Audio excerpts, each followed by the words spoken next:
Picture a dam, not cracked, not leaking. A dam built with one fundamental design flaw, and for years, no one talked about it because the water kept flowing and the lights stayed on. That is Canada's economy right now. In February 2026, the Bank of Canada, the institution known for its calm, measured voice, stood at a podium and said Canada is at a crossroads. It said the era of rules-based open trade with the United States is over, and that Canada is facing a convergence of structural breaks. That is not normal central bank language. That is warning language. So the question is not whether Canada is under pressure, that is already clear, but why. This is happening now, why 2026 matters, and what happens if the system miscalculates. On the surface, Canada still looks stable. Democracy intact, resource-rich, respected globally, G7 member, inflation near 2%, unemployment down to 6.5% in late 2025, and GDP still technically growing.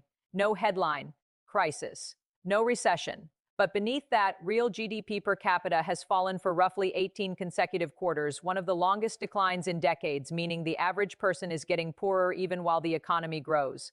Population growth is masking stagnation, and then there is the core vulnerability, Canada's household debt to income ratio at 176.7%, the highest in the entire G7. For every dollar earned, households carry $1.76 in debt. Debt to GDP is also above 100%. This is not just a statistic, it is the foundation crack in the entire system. Debt at that level does not sit still, it consumes. Debt servicing now takes over 14% of household disposable income in Canada before food, rent, or utilities. That pressure alone is already structural, and in 2026 it intensifies.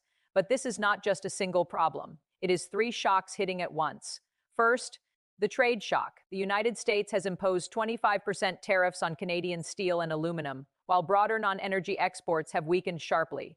Canada's manufacturing sector has already contracted significantly, with tens of thousands of jobs lost in early 2026 alone, including a major drop in full-time employment. Second, structural trade dependence.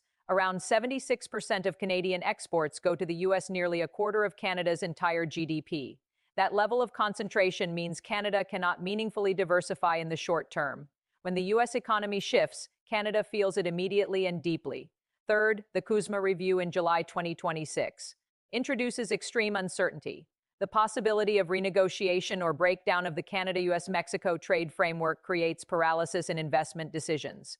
Companies cannot commit to long-term projects when the rules of their largest market may change. Together, these three pressures, tariffs, dependency, and treaty uncertainty, are not isolated shocks. They are synchronized forces hitting the same economic pressure point at the same time. Beyond trade, the deeper issue is structural transformation.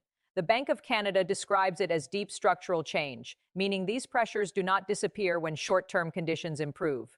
Canada's growth model was built on three pillars: immigration-driven population growth, stable U.S. trade access, and low interest rates.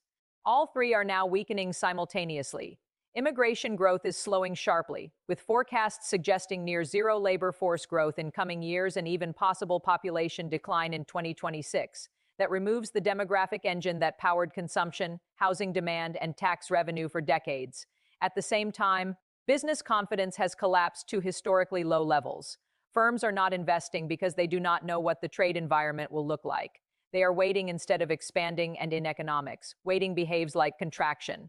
On top of this, Canada's GDP forecast for 2026 has been revised down to around 0.9%, effectively stagnation. The timing makes everything worse.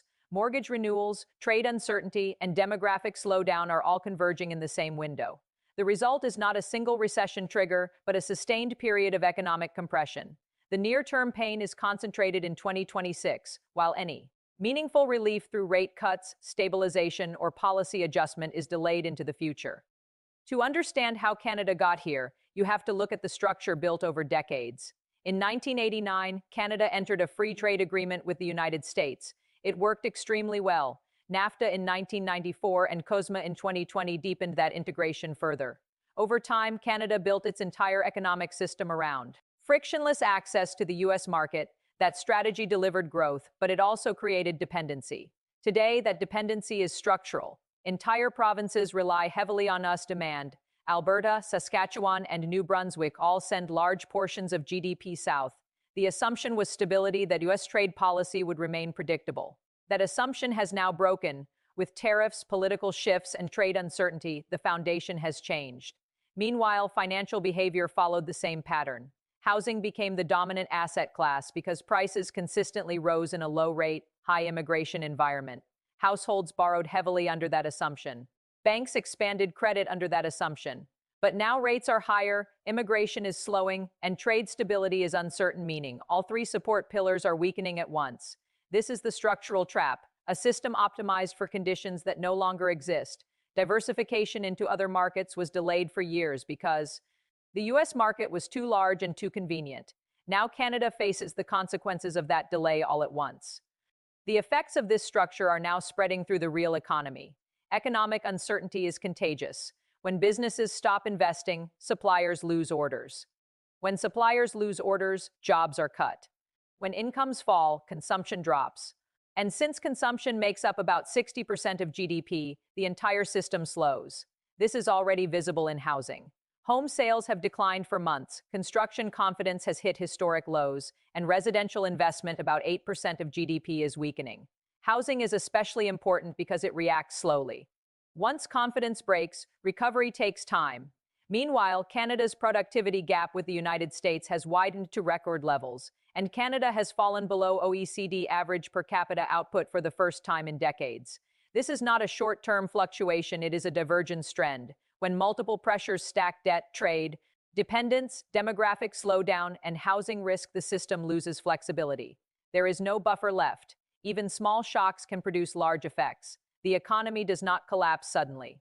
It compresses gradually through reduced spending, delayed investment, and weakening confidence. That is the current phase Canada is entering in 2026. Not crisis, but sustained pressure without relief. The most immediate trigger in 2026 is mortgage renewal.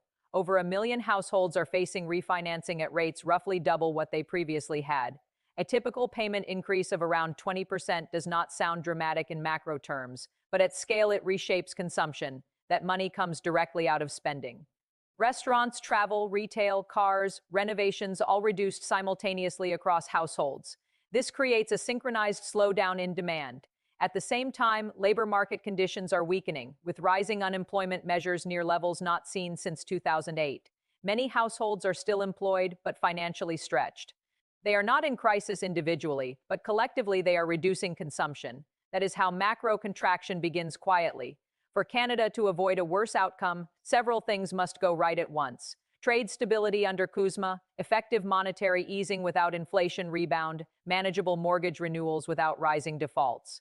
Stable consumer confidence and a stabilizing labor market. That is a high bar in a highly uncertain environment. The Bank of Canada has already warned that these decisions will define the country's economic future.